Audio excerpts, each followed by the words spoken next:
Good morning बच्चों, sunrise education academy में आपका स्वागत है। आज हम पढ़ेंगे विसर्ग संधि के प्रमुख भेद। विसर्ग संधि में सबसे पहला भेद है आपके उत्व विसर्ग संधि। इसका पहला नियम, यदि अ के बाद विसर्ग हो और उसके बाद वर्ग का तीसरा अक्षर अथवा य र ल व ह हो तो विसर्ग का उ हो जाता है, जो कि अ प्लस उ बराबर ओ बन जाता है।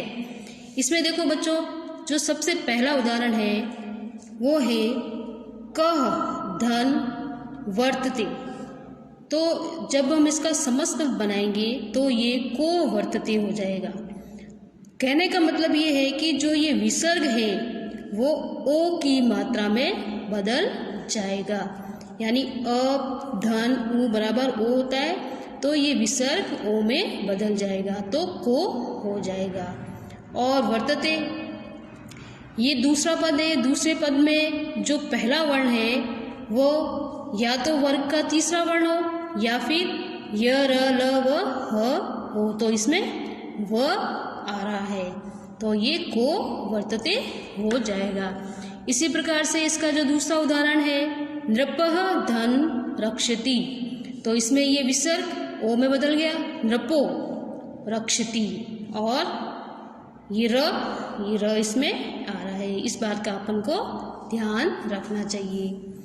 अब तीसरा देखो, रामः धन जयति, रामो जयति। इसमें भी देखो बच्चों, जो ये विसर्ग है ये ओ में बदल गया, रामो हो गया, और जयति जयति जयति यानी ये जो पहला वर्ण है ये ज वर्ग का तीसरा वर्ण है ये। अब इसका दूसरा नियम, यदि विसर्ग के पहले तथा विसर्ग के बाद में ह्रस्व अ हो तो विसर्ग के स्थान पर ओ की मात्रा हो जाती है। आगे वाले ह्रस्व यानी अ के स्थान पर अवग्रह चिन्ह यानी ये अवग्रह चिन्ह का प्रयोग किया जाता है। उदाहरण के तौर पे देखो, यथा यानी जैसे संधि विच्छेद किया हुआ है, बालकः धन अयम, तो इसमें ये जो विसर्ग है ये ओ की मात्रा में बदल जाएगा, और ये अयम है, इसका जो पहला पद अ है वो अवग्रह चिन्ह में बदल जाएगा, तो ये हो जाएगा बालको अयम। इसी प्रकार से कह धन अपि, को अपि, ये विसर्ग को में बदल गया और ये अ अवग्रह चिन्ह में बदल गया। फिर सह धन अधुना, सो ये विसर्ग ओ में बदला और ये अ अवग्रह चिन्ह में बदल गया, सो अधुना। अब आपके एग्जाम में बच्चों देखो समास पद आता है, यदि को अपि आता है तो आपको इसका संधि विच्छेद कह धन अपि करना है, यानी कि ये जो को विसर्ग में बदल जाएगा और ये अवग्रह चिन्ह अ में बदल जाएगा। बस उल्टा करना है आपको, ये आए तो ये लिखना है, ये आए तो आपको ये वाला लिखना है। और एग्जाम में दोनों तरीके से ही आपसे पूछा जा सकता है। अब देखो दूसरा उदाहरण, दूसरा नियम, ऋत्व विसर्ग संधि। यदि विसर्ग के बाद कोई स्वर वर्ग का तीसरा चौथा पांचवा अक्षर य र ल व ह हो तो विसर्ग का र हो जाता है। ऋत्व विसर्ग में यानी कि र की मात्रा र आता है तो वह विसर्ग में बदल जाएगा। अब जैसे कि संधि विच्छेद किया हुआ है, गुरुः धन अस्ति। तो इसमें जो ये विसर्ग है यहाँ पे ये र में बदल गया, गुरूर अस्ति हो जाएगा। और यदि समस्त आता है तो ये जो र है ये विसर्ग में बदल जाएगा, बस इसका उल्टा हो जाएगा। तयोः धन मध्य, तयोर मध्य हो जाएगा।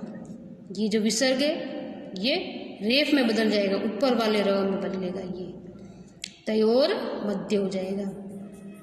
एग्जाम में यदि आपके ये वाला आता है समास पद तो आपको संधि विच्छेद करते समय तयोः धन मध्य लिखना है, यानी कि ये र विसर्ग में बदल जाएगा। और जब समास पद बनाओगे तो ये विसर्ग र में बदल जाएगा, उल्टा हो जाएगा। इस ज्योतिः धन गम्य, ज्योतिः गम्य। तो इसमें भी देखो ये जो विसर्ग आया है ये रेफ में बदल गया है, ज्योतिर्गम्य।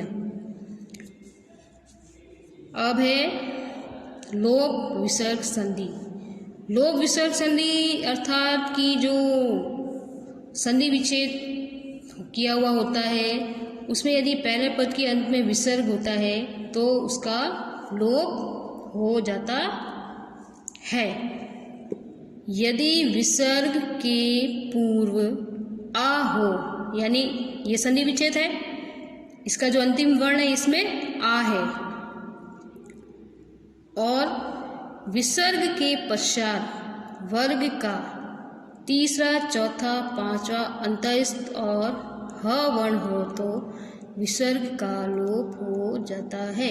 विसर्ग के बाद यानी ये सेकंड वाले पद में जो ये पहला वर्ण है या तो ये तीसरा, चौथा, पांचवा या फिर अंतस्थ वर्ण य, र, ल, व और ये ह, इनमें से कोई सा भी वर्ण हो तो हम पहचान लेंगे कि ये लोप संधि है। और फिर ये जब समास पद लिखेंगे तो बालकः हसन्ति हो जाएगा। पुरुषः धन गच्छति, इसमें भी जो ये विसर्ग है इसका लोप हो गया है।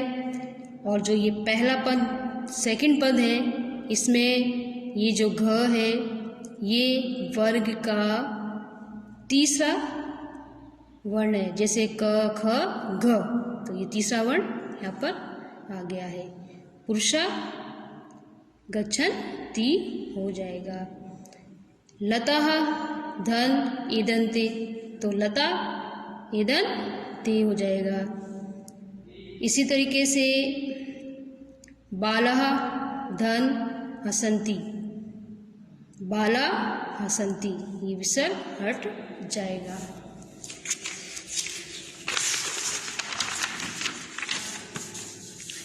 अब देखो सत्व विसर्ग संधि। सत्व विसर्ग संधि में पहला नियम, विसर्ग के बाद खर का मतलब होता है वर्ग के पहला, दूसरा, तीसरा अक्षर और श हो तो विसर्ग को स हो जाता है। अब इसमें उदाहरण है, संधि विच्छेद किया हुआ है हरिय धन त्राता, तो इसमें जो ये विसर्ग है ये आधे स में बदल जाएगा, हरीश त्राता हो जाएगा। इसी प्रकार से रामः धन तिष्ठति, तो रामस्य तिष्ठति हो जाएगा, ये विसर्ग स में बदल जाएगा। कः धन चित कश्चित, इसमें ये विसर्ग स में बदल जाएगा। गजः धन तिष्ठन्ति, गजः तिष्ठन्ति, यानी कि इसमें भी जो ये विसर्ग है ये आधे स में बदल जाएगा, गजस्य तिष्ठन्ति हो जाएगा। यदि एग्जाम में आपके समास पद आता है तो आपको संधि विच्छेद ऐसे करना है। और यदि संधि विच्छेद दिया हुआ है, समस्त पद आता है, तो आपको ऐसे लिखना है। विसर्ग स में बदलेगा और संधि विच्छेद करते समय ये स विसर्ग में बदल जाएगा, सत्व संधि में। इसका दूसरा नियम, विसर्ग के बाद सर यानी स हो तो विसर्ग को विसर्ग या स में बदल जाएगा। यदि संधि विच्छेद किया हुआ है और प्रथम पद के अंत में विसर्ग है, या तो उसे हमें बदलना नहीं है, वैसा के वैसा रहेगा, यानी विसर्ग का विसर्ग ही रहेगा। और यदि हम उसे बदलना चाहें तो हरि शेते हो जाएगा। जैसे हरिय धन शेते, समस्त पद इसका हरि शेते हो जाएगा और दूसरा समस्त पद इसका हो जाएगा हरीश शेते। यदि स में बदलना चाहे तो हरीश शेते। अगर ये वाला आप लिखोगे तो ये वाला भी सही है। दोनों में से कोई सा भी लिखोगे, दोनों ही आपके सही होंगे। अब रामः धन सेते, रामः सेते, ये विसर्ग नहीं बदलना है आपको, क्योंकि विसर्ग का विसर्ग ही रहेगा। और यदि बदलना चाहो तो रामस्य सेते हो जाएगा। अब आपका होमवर्क, संधि विच्छेद कुरुत संधि नामापि लिखत। संधि विच्छेद करना है आपको और संधि का नाम लिखना है। बालको नृत्यति, तो बालक धन नृत्यति। इसी प्रकार से क्षीणो भवति, क्षीणः धन भवति हो जाएगा। ये ओ की मात्रा हट जाएगी संधि विच्छेद करेंगे जब। और ये वर्ग का 5 और चौथा अक्षर है, तो हम समझ जाएंगे कि ये कौन सी संधि है, उत्व संधि है। अब देवो वदति, तो देवः धन वदति हो जाएगा। रामो अस्ति, अब इसमें ये अवग्रह चिन्ह आ गया, तो ये जो अवग्रह चिन्ह है संधि विच्छेद करते समय ये हमें बदल जाएंगे, तो रामः धन अस्ति हो जाएगा। हरिस्त्राता, इसमें संधि विच्छेद करते समय ये श है ना, ये विसर्ग में बदल जाएगा, हरियः धन त्राता। इसमें भी रामः धन षष्ठ, ये विसर्ग में बदल जाएगा। कुलपति रेव, यानी ऋत्व संधि र आ गया तो हमें पता चल जाएगा कि कौन सी संधि है, ऋत्व संधि है। तो कुलपति धन एव हो जाएगा, ये र विसर्ग में बदल जाएगा। बुद्धि रीव, ये भी र आया है तो ये ऋत्व संधि हो गई, बुद्धि धन ईव हो जाएगा। फिर बहिर्गच्छत, ये भी यहाँ भी र आया है तो बहि, ये र विसर्ग में बदल जाएगा, बहि धन गच्छत हो जाएगा। अब इसमें प्रश्नो अहम, तो प्रश्न धन अयम हो जाएगा, यानी ये उत्व संधि है। ये जो ओ की मात्रा है विसर्ग में बदल जाएगी और ये अवग्रह चिन्ह अ में बदल जाएगा। तो ये आपकी संधि कंप्लीट हो गई है, विसर्ग संधि। संधि वाला चैप्टर आपका पूरा हो गया है। अगर आपको इसमें से कुछ समझ में नहीं आता है या कुछ डाउट है तो आप डाउट क्लास में आके पूछना, उसको नोट करना कि आपको क्या समझ में नहीं आया है। अब देखो बच्चों, इसके बाद में हम लेंगे धातु रूपाणी। धातु रूपाणी यानी धातु का मतलब होता है क्रिया से, क्रिया का जो मूल रूप होता है वह धातु कहलाता है।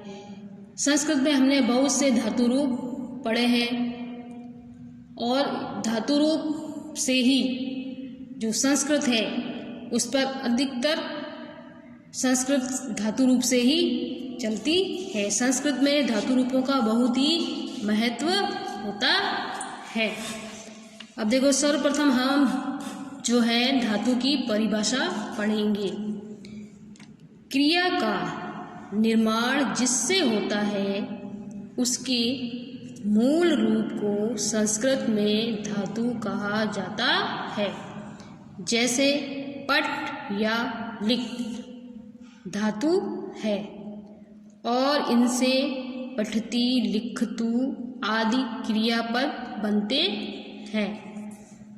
संस्कृत में 10 लकार होते हैं और पाठ्यक्रम के अनुसार आपके कोर्स में 5 लकार निर्धारित किए गए हैं। उनमें से जो पहला लकार है लट लकार। वर्तमान काल की क्रिया में लट लकार आता है, अर्थात जिस क्रिया से वर्तमान काल का बोध होता है उसमें लट लकार आता है। जैसे छात्रः पठति, त्वं लिखसि, आवां कीड़ा आदि। अब दूसरा है लोट लकार। आज्ञा काल या आज्ञा देने के अर्थ में क्रिया के रूप लोट लकार में चलते हैं।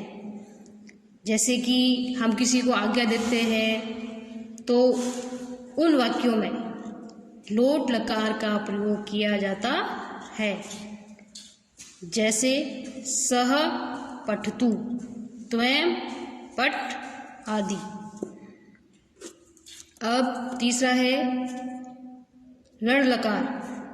भूतकाल के लिए यह लकार आता है, यानी कि भूतकाल के जो भी सेंटेंस होते हैं उन वाक्यों में हम इस धातु की जो क्रियाएं होती है उसको प्रयोग में लेते हैं।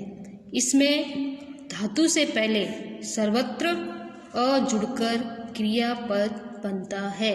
इस लकार की यह विशेषता है कि इसमें जो भी क्रिया होती है उससे पहले अ जुड़ता है, जैसे कि अपठत, अपठ आदि। अब विधिलिंग लकार।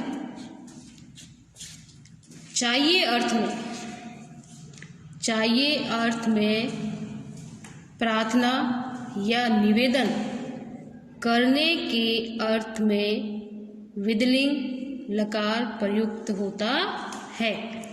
जो भी विधिलिंग लकार की क्रिया होती है, यदि हिंदी में कोई सेंटेंस है जिसमें वाक्य में जैसे हमें खाना खाना चाहिए, तो इस प्रकार का जो वाक्य आता है तो उसमें हमें विधिलिंग लकार की क्रियाओं का प्रयोग करना चाहिए। या किसी सेंटेंस में प्रार्थना से संबंधित हो, निवेदन से संबंधित हो, प्रार्थना या निवेदन दोनों एक ही है। अब है लिट लकार। लिट लकार यानी भविष्यत काल की क्रिया में लिट लकार आता है। इसमें सेठ धातुओं में स्य तथा अनिष्ट धातुओं में ईश्य लगता है। धातुएं तो बहुत ही होती है। अब जो भी सेठ और अनिष्ट धातु है तो उनमें स्य और ईश्य लगता है। जैसे कि पठिष्यति, भविष्यति, दास्यति। तो देखो इसमें देखो पठिष्यति जो आया है इसमें ये वाला श आया है और दास्यति आया है, इसमें सड़क वाला स है और इसमें षट्कोण वाला स है। तो इस स का फर्क लिट लकार की धातु में देखने को मिलता है। और एक और स होता है ये श, जैसे दृश्यति, दृश्य यानी देखना। तो इसमें जो लिट लकार की क्रिया होगी उसमें इस वाले स का प्रयोग होगा। तो इन तीनों स का आपको ध्यान में रखना है। जब आप धातुएं पढ़ोगे तब आपको पता चल जाएगा कि कौन सी धातु में कौन सा स आएगा। अब है इसकी जानकारी होने के बाद में, लकारों की जानकारी होने के बाद में लकार के पुरुष, यानी कि आपने पढ़े होंगे प्रथम पुरुष, मध्यम पुरुष, उत्तम पुरुष, जब भी हम क्रिया लिखते हैं उस समय। तो प्रत्येक लकार के 3 पुरुष होते हैं। प्रत्येक लकार के कितने होते हैं? 3 पुरुष। ये तीनों ही हर क्रिया में यही काम आते हैं। प्रथम पुरुष या अन्य पुरुष, मध्यम पुरुष और उत्तम पुरुष। तो ये तो हमने पढ़े ही है। अब आपको याद आ गया होगा कि हाँ ये तो हमने पढ़े हैं। अब इसके बाद में हम सबसे पहले लेंगे प्रथम पुरुष के कर्ता। प्रथम पुरुष के कर्ता में प्रथम पुरुष के कर्ता 3 लिंगों में चलते हैं। प्रथम पुरुष के जो कर्ता होते हैं बच्चों, वो 3 लिंगों में चलते हैं। सबसे पहला है पुल्लिंग के कर्ता, एक वचन, द्विवचन, बहुवचन। सह जो कि पुल्लिंग के लिए आता है, जिसका अर्थ होता है वह। तौ जो द्विवचन के लिए आता है, जिसका अर्थ होता है वे दोनों। फिर है बहुवचन ते, जिसका अर्थ होता है वे सब। अब यदि प्रथम पुरुष के कर्ता है तो प्रथम पुरुष के कर्ता के साथ प्रथम पुरुष की ही क्रिया चलेगी। जैसे मान लो प्रथम पुरुष की क्रिया पठ में एक वचन के लिए पठती आता है और द्विवचन के लिए पठत आता है और बहुवचन के लिए पठंती आता है। जैसे कि मान लो वह जाता है तो सह पठती, वे दोनों जाते हैं तो तौ पठत, वे सब जाते हैं तो ते पठंती। जिस पुरुष का कर्ता है उसी पुरुष की क्रिया चलेगी और वचन भी उसी के अनुसार चलेंगी। एक वचन का कर्ता है तो एक वचन की क्रिया चलेगी और द्विवचन का कर्ता है तो द्विवचन की क्रिया चलेगी और बहुवचन का कर्ता है तो बहुवचन की क्रिया चलेगी। अब देखो स्त्रीलिंग के कर्ता, एक वचन, द्विवचन, बहुवचन। सा, वह, तौ, वे दोनों, ते, वे सब। अगर स्त्रीलिंग का कोई सेंटेंस आ जाए, जैसे कि मान लो वह जाती है, तो वह जाती है तो सा गच्छति हो जाएगा और वे दोनों जाती है तो तौ गच्छत हो जाएगा और वे सब जाती हैं तो ते गच्छन्ति हो जाएगा। या वे दोनों पढ़ती हैं तो तौ पठत, वे सब पढ़ती हैं तो ते पठन्ति। अब है नपुंसकलिंग के कर्ता। नपुंसकलिंग के में भी एक वचन, द्विवचन, बहुवचन। एक वचन के लिए तत्, वह, और द्विवचन के लिए ते, वे दोनों, और बहुवचन के लिए तानि, यानी वे सब। जैसे मान लो एक उदाहरण है वह पुस्तक, तो इसकी संस्कृत क्या बनेगी? तत् पुस्तकम। और वे दोनों पुस्तकें, तो इसकी संस्कृत बनेगी ते पुस्तकें। और वे सब पुस्तकें तो तानि पुस्तकानि, यानी कि ये तो शब्द रूप आ गए। क्रिया भी आती है, जैसे मान लो राम जल पीता है तो रामः जलम पीवति, तो इससे ये वाला संस्कृत सेंटेंस बन जाएगा। अब है मध्यम पुरुष। मध्यम पुरुष एक वचन, द्विवचन, बहुवचन। त्वयं का अर्थ होता है तुम, युवाम तुम दोनों, यूयम तुम सब, पठसी पठथ पठथ। यानी यदि मध्यम पुरुष का करता है तो मध्यम पुरुष की क्रिया चलेंगी। जैसे कि तुम पढ़ते हो तो त्वयं पठसी, तुम दोनों पढ़ते हो तो युवाम पठथ, तुम सब पढ़ते हो तो यूयम पठथ। इसी तरीके से तुम दोनों जाते हो तो त्वयं गच्छसि, तुम दोनों जाते हो तो युवाम गच्छथ। और यूयम तुम सब जाते हो तो यूयम गच्छथ। अब है उत्तम पुरुष के कर्ता। उत्तम पुरुष के कर्ता वही एक वचन, द्विवचन, बहुवचन। एक वचन में अहम यानी मैं, आवाम हम दोनों, और वयम हम सब। जैसे कि मान लो मैं पढ़ता हूँ तो अहम पठामि, हम दोनों पढ़ते हैं तो आवाम, हम दोनों के लिए आवाम पठावः, और हम सब पढ़ते हैं तो वयम पठामः। तो इस तरह से जिस पुरुष का कर्ता होगा उसी पुरुष की क्रिया चलेगी। ये आप पहले भी पढ़ चुके हैं, आपको याद भी होगा, और नहीं है तो मैंने आपको पढ़ाया है, ये आपको याद करना है। जब तक आपको पुरुष के कर्ता याद नहीं होंगे तब तक आप ये नहीं समझ पाओगे कि कौन से पुरुष के साथ कौन सी क्रिया चलेगी। यदि प्रथम पुरुष का कर्ता है तो प्रथम पुरुष की क्रिया चलेगी, यदि मध्यम पुरुष का कर्ता है तो मध्यम पुरुष की क्रिया चलेगी, यदि उत्तम पुरुष का कर्ता है तो उत्तम पुरुष की क्रिया चलेगी। अब आपको होमवर्क में धातु रूप लिखने हैं। धातु रूप लिखते हैं तो वो पांचों लकारों में आपको लिखने हैं। जैसे हस है तो इसके 5 लकार हैं, उन पांचों लकारों में आपको हस धातु रूप लिखने हैं।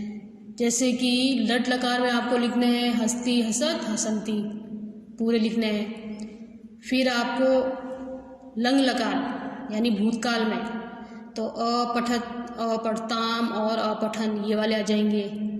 और फिर आपको लोट लकार में लिखने हैं, लोट लकार में हस्तु, हस्ताम, हसंतु ये वाले रूप लिखने हैं। फिर लिट लकार भविष्य काल में हसी, हसीष्यति, हसीष्यत, हसीष्यन्ति ये वाले आ जाएंगे। और फिर विद्रिंग लकार में आ जाएंगे आपके हसेत, हसिताम और हसेजु ये वाले रूप आपको लिखने, पूरे लिखने हैं। तो इसमें आपको हंस के लिखने हैं, भू के लिखने हैं, सेब के लिखने हैं और लब के लिखने हैं। पांचों लकारों में लिखने हैं। वैसे बुक में तो आपके काफ़ी लकार हैं तो उन लकारों को भी आपको याद करने हैं। एग्ज़ाम की दृष्टि से वो भी आपके महत्वपूर्ण हैं। जब तक आपको लकार नहीं याद होंगे तब तक आप हिंदी से संस्कृत नहीं बना पाओगे। तो ये आज मैंने आपको जो भी पढ़ाया है वो आपको याद होना चाहिए। और इसके साथ में आपको अपनी नोटबुक में ये सब नोट करना है, ये सब आपको लिखना है, ये सब इम्पोर्टेंट है। और साथ में ये आपको होमवर्क भी करना है। इसके साथ में डेली आपको जो मैंने आपको पढ़ाया है वो सब आपको पढ़ना है। जब आप उसको डेली पढ़ोगे, मनन करोगे, तभी आपको और अच्छी तरह से समझ में आ जाएगा और साथ के साथ याद भी हो जाएगा। आपको रटने की आवश्यकता नहीं है, आपको सिर्फ पढ़ने की आवश्यकता है। एक बार मैंने आपको ये समझा दिया है। अब यदि आपको इसमें से कुछ समझ में नहीं आए तो आप उसको टिक करना, नोट करना। नहीं समझ में आया है तो आप डाउट क्लास में आकर मुझसे पूछ सकते हो। और साथ साथ में आपको इनको याद भी करना है। जब याद करोगे तो और अच्छी तरह से आपको समझ में आ जाएगा और याद भी हो जाएगा। अब हिंदी से संस्कृत बनाने के लिए मेन जो धातु रूप हैं वो धातु रूप आपको डेली याद करने हैं। अगर डेली याद करोगे तो आपको रोज़ की एक धातु के 5 रूप याद हो जाएंगे। अधिकतर धातुएं जो हैं वो सेम ही चलती हैं। जैसे कि मान लो गच्छति है, गच्छति, गच्छत, गच्छन्ति, तो इसी तरह से पढ़ती, पठत, पठन्ति, ये अधिकतर धातुएं सेम होती हैं। कुछ होती हैं जो अलग होती हैं, तो जो अलग हैं उनको भी आपको याद करना है। कुछ एक ही मात्रा में भी आती हैं और कुछ होती हैं जो कि दोनों में ही आती हैं। जैसे शेर धातु है यानी सेवा करना, तो ये दोनों ही धातुओं में आती है। परस स्मैन पदी धातु में भी आती है और आत्मपदेन धातु में भी आती है। तो ये जब तक आपको धातुएं याद नहीं होंगी तब तक आप हिंदी से संस्कृत अनुवाद नहीं कर सकते हो।